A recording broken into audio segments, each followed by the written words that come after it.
kremalı, çikolatalı, kedi dilli tatlı hazırladım sizler için. Buyurun.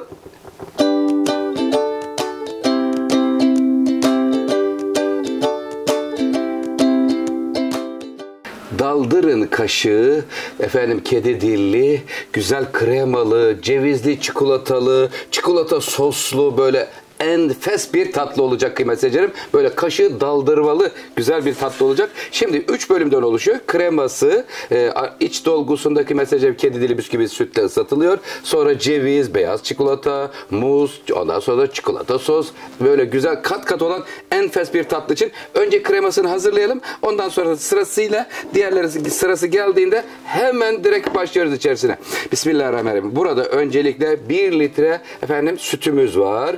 1 litre sütü hemen tencereye alıyorum.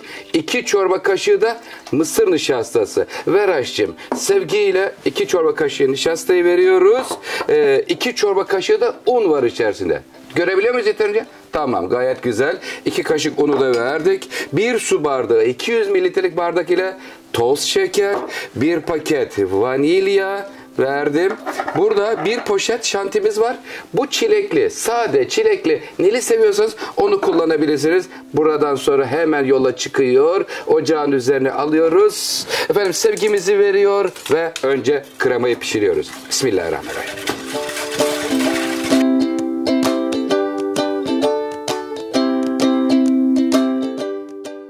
Tatlımız kıymetli seyircilerim kaynamaya başladı. 2 dakika pişiriyoruz.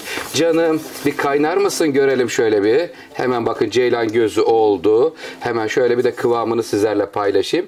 Bu kıvamda böyle. Çok sert de olmasın, aşırı akıcı da olmasın. Böyle akışkan bir kıvamda efendim kremayı hazırlıyoruz. Hemen yer değiştiriyorum.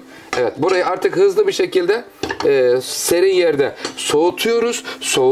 Hemen biz sosa geçiyoruz. Sosta neler var kıymetli? Oy, çok özür dilerim. Tavanın altını açık unutmuşum. İyi ki sütün hepsini dökmedim. Anında yandı. Ben şimdi bir temizliğe gidiyorum.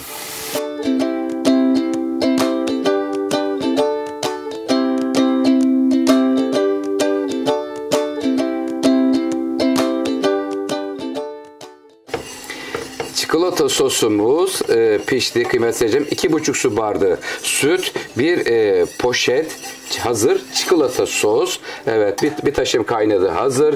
Kremamızla ara ara karıştırıyorum. Soğutma çalışmaları devam ediyor. Tamamen oda ısısına gelmiş olacak. Bu sırada bütün hazırlıkları tamamlamamız gerekiyor. Bir paket kedi dili bisküviyi şöyle parmak ucu büyüklüğünde kesiyorum kıymetli seyircilerim.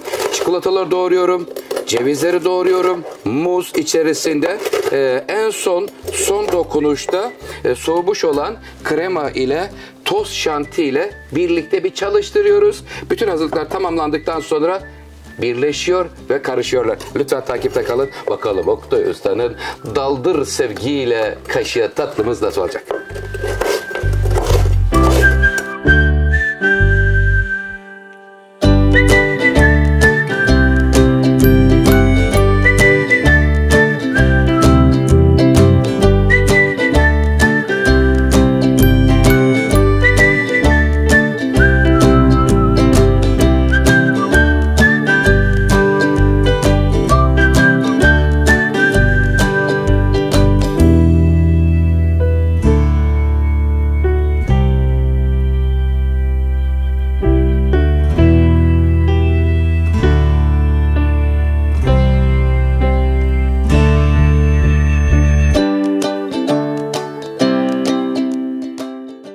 Üzerine çikolata sosunu da koyduk. Gayet güzel oldu tatlımız kıymetli seyircilerim. Sonuncuyu hemen yakalıyorum. Şurada ortadakine biraz daha Antep fıstığı vereceğim.